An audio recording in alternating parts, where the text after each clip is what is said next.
I mean, it's not my first time being an opponent in Boston. This is Brooklyn Nets star Kyrie Irving. I promise you, I'm playing. I swear to God. It was actually kind of having fun, to be honest. I promise you, everything I love. Because you see, racist fans. I just told him, I'm like, just sit down and ice your knees, bro. Young man and his wife in the stands told me to get down on my knees like he used to.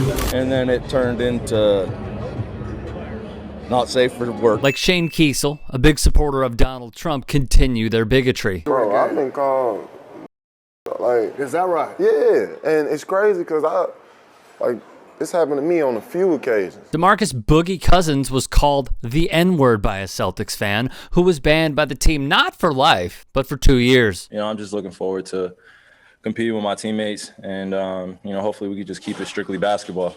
You know, there's no belligerence or any racism going on, subtle racism and people yelling from the crowd.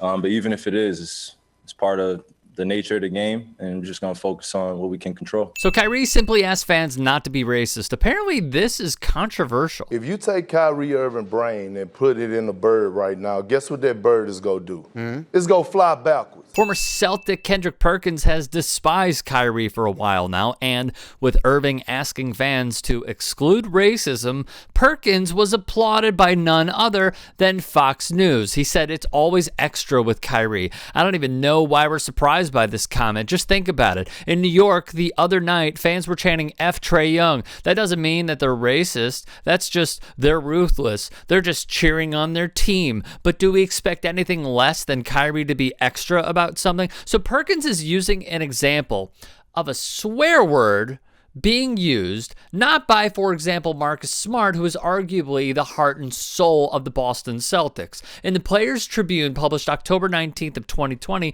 Smart wrote, "I saw a white woman with her 5 or 6-year-old son crossing against the light right as the cars were starting to come at them outside TD Garden. Smart, sensing danger, told her politely she needed to hurry. The woman was wearing an Isaiah Thomas number 4 Celtics jersey, and there were all these other C's fans around who were at the game. I figured she'd be cool," Smart wrote. Nope. She swung her head around, and it was, "F you, you effing N-word." For a second, it was like I couldn't breathe. Did she really say that?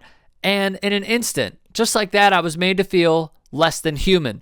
I think about that night, that moment, a lot, and more than anything else, I think about that little boy. My bad. Was Marcus Smart just being extra, Perk? Or is it that you would think Celtics fans are invincible from criticism because you played 8 years with the team? Is it something you've experienced in Boston before?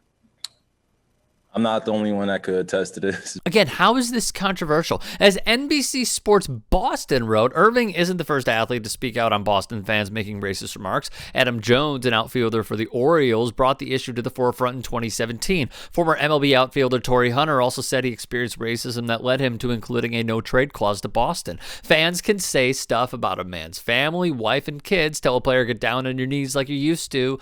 As men, what do you expect us to do? Shut him and dribble? No one is held accountable for their actions except for us. Fans are protected in every way possible, but not us, wrote Patrick Patterson. The world knows about other racist incidents in Boston directed at NBA players, wrote The Athletic's Jay King. Bill Russell dealt with some deplorable behavior during his team with the organization in the 50s and 60s. The history of anti-black racism continued far more recently. Irving has stood up against racism before. After George Floyd was killed by police, Irving bought Floyd's family a house, according to former NBA player Steven Jackson. When the NBA was deciding whether to come back from a hiatus last year amid serious racial tension in the country, Irving reportedly told players around the league he preferred to cancel the rest of the season so he could work on the front lines to oppose systemic racism. Irving does a lot of good behind the scenes, including all of the help he has provided to his former high school in New Jersey.